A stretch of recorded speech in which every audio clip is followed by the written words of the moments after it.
Sergi diňe bir çağlar üçin haritleri we hyzmatlar hödürlemek bilen çäklenmän, ýurdumyzyň bilim terbiýeçilik ulgamynyň hünärmenleriniň daşary ýurtly kärdeşler bilen özara tejribe alşmaklary üçin hem amatly meýdança bolup hyzmat etdi.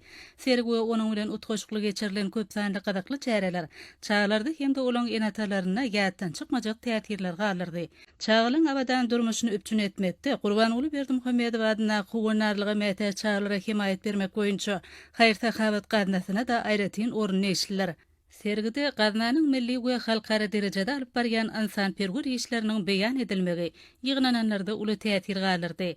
Gahrman arkadaşymyň başlangyjy bilen döredilen haýır-sahabat gaznasy tarapyndan hugunarlyga mätäs çağlary paýtagtymyzdaky vilayatlerdäki hassahanalarda dörli operatsiýalar geçirmek, çağlar öýlerine ýürütüleşdirilen mekteplerde, mektep internatlarda terbiýelenýän ýaş türkmenistanyň bejergileriniň çykdajylaryny tölemek, olara saglyk goraýş maksatly derur enjamlar satyn almak üçin serişdeler ýygyderli bölünip berilýär. Halkara gözden geçirilşe ýurdumyzyň ministerlikleri, podoklyň dolanýarşy idaralaram işen gatnaşýarlar.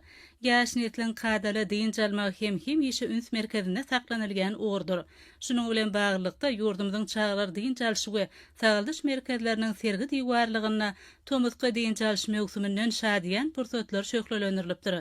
Bu mewsümde çağlaryň müňlerçesi Gökdörede, Abadada ýurdumyzyň tebitlerini ýerleşýän merkezlerde diň jalyp saglygyny berkitdiler.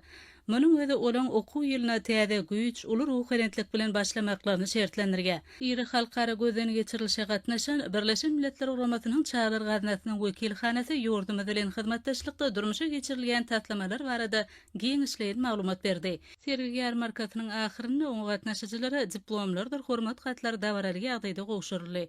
Hormatly prezidentimize ýüzlenmeýän kabul edilmegi bilen Kides Expo ähli da çağlar üçin atly halkara sergi ýarmarkasy öz işini tamamlady.